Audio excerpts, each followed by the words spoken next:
Come on, dude. Come on, dude. Come on. I'm going to do something random that has nothing to do with this video. But since my channel is viewed by everyone from around the world, let me show you what a South African bill looks like. This is a 20 rand, a 20 rand bill. And this is a 20 rand bill. Um, Let me check what I have. I just used my money. Let me let me see if I have anything. Maybe coins. This is our 1 rand. Actually, yes.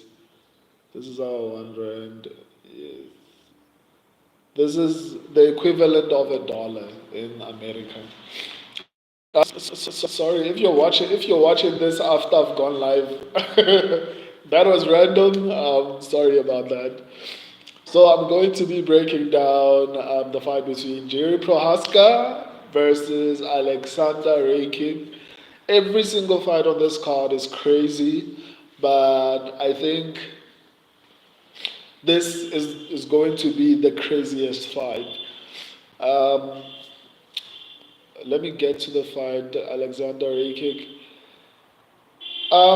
I love Jiri Prochazka, but he worries me, man.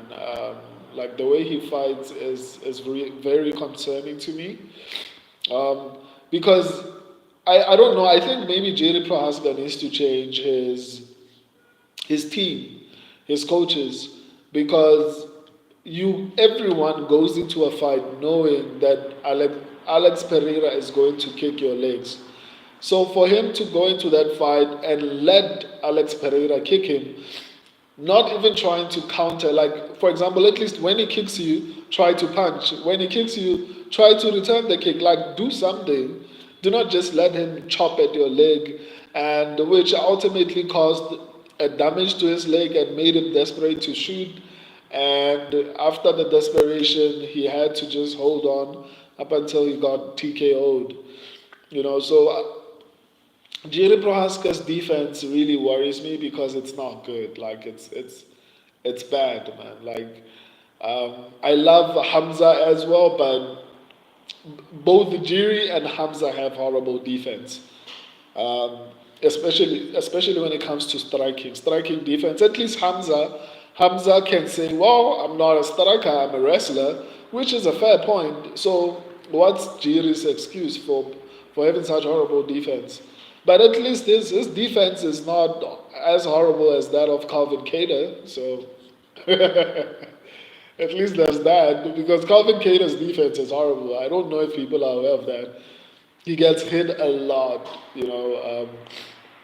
So Jiri Prohaska's defense is basically the same as Hamza, which is sad because Hamza is a wrestler, so he has an excuse. So Jiri doesn't have an excuse. Let me see. How will Calvin Kattar? I mean Aleksandar Rakic. How will Aleksandar Rakic do in this fight? Aleksandar Rakic does not throw that much, but he has a lot of power. You know, so I think he looks for the, what do you call it, for the power shot a little too often. Like he seeks the power shot a little bit too much for my liking. Is not very active. So possibilities are, damn. Aleksandar Rakic has a lot of power, man. Like, let me see. Let me just verify. Yeah, like Aleksandar Rakic has a lot of power, man. Like probably this is Jiri Prohaska, and then this is okay. Yeah, not that much. I was looking at Bo Nickel's information. No, that was Bo Nickel. Bo Nickel has power.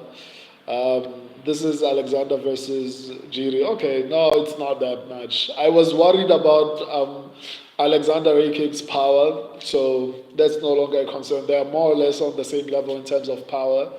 Um, but Alexander Rakic does not throw as much as Jiri Prohaska, but he has good defense.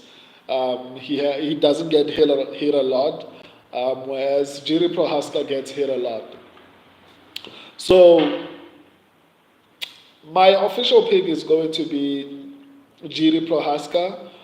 But my biggest concern is that his defense is horrible. He might win because of volume. Um, he throws a little bit more, but I think the best way for Jiri Prohaska to win this fight is if he manages to take down um, Alexander Rakic, which basically what he was doing to, what do you call him, Glover Teixeira. Yeah, I think, what do you call him, Jiri Prohaska should not try to strike in this fight. I think what he needs to do is to get this fight to the ground. Because if he strikes, he can win because he has like he throws a lot, but his defense is so horrible that he might get caught in the exchanges. Yeah, I'm going with Jiri Prohaska, unfortunately, because I feel like he has more ways to win. I feel like in terms of power, they are evenly matched. I think Jiri Prohaska throws a little bit more than Alexander Rakic. I think Rakic will best him on the feet, on the ground. Nah, man, nah, I don't think so. I don't think so. Let's see. Alexander Rakic throws a lot of, but Jiri has good stand up. Jiri has good stand up, but horrible defense on the feet. On the ground, Alexander Rakic, yeah, Alexander Rakic throws a lot more submissions. Um, so that's something to consider because Alexander Rakic throws a lot of submissions on the but defense still lethal. Yeah, he can still be lethal, but that if the defense is horrible, then it's gonna be problematic because you can get caught and get knocked out. Um, so yeah, I didn't consider the fact that Ray Kick actually is a submission threat, a little bit of a submission threat, at least a little bit more than Jiri Prohaska. So you know what?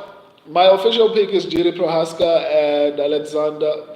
My subscribers also picked Jiri Prohaska. So our official pick is Jiri Prohaska. However, I want to make this clear to everyone. This fight could go either way because number one, Jiri Prohaska has horrible defense, which means he can get caught easily. Right? That's the biggest issue that I have with Jiri Prohaska. His defense is horrible.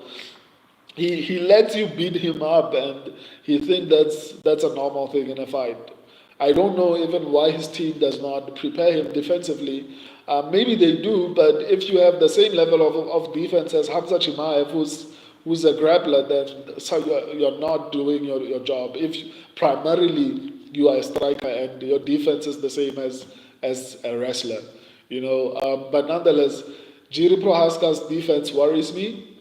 If it goes to the ground, it'll probably be because of Jiri. Jiri has good takedowns. However, Alexander Rakic has a little bit slightly better. He's a slightly higher submission threat than Jiri Prohaska. So this fight, in my opinion, could go either way. But I feel like maybe Jiri has more ways to win this fight. So yeah, official pick Jiri Prohaska. My subscribers also picked the Jiri Prohaska. I'm going to break down the fight between Bo Nick. I think I'm actually going to break down every single fight on the UFC 300. After this one, I'm going to do Bonigo versus Cody Brandage. I mean, that's like an obvious fight. I don't know why I need to even break it down, but for the sake of accuracy, I'm going to break it down after this one. Um, but yeah, I love Jiri. I think he is one of the best in. I think he's one of the best in the lightweight division. I just hope after that fight with Alex Pereira, I hope that he worked on his defense because that's the only thing that's holding him back in his career. He's been doing really well, and I think if he can notice the fact that he lets too many shots hit him, he takes one to land one, and that's not a conducive way to fight. Because ultimately, at the end of the day, something like what happened with Alex Pereira will happen. Let me check some few things. But yeah, let me summarize it that I'm going to start a different stream. I'm going to break down Bo Nickel and Bandage, and then after that, I'm going to go to Gaethje versus Holloway. After that, I'm going to go to Oliveira. I think I'm going to break down all the fights today. Uh, Brandage, Twizy, no man. Like, I was like, no, that must be a joke, man. Like, if there's anything that we can be sure about on this card is that Bo Nickel is going to win. But let me go break down that fight. I appreciate all of you. If you're not subscribed, do so. See you on the next stream. Now, I'm going to start that stream now. It might be 5 minutes to start it. But for now, deuces.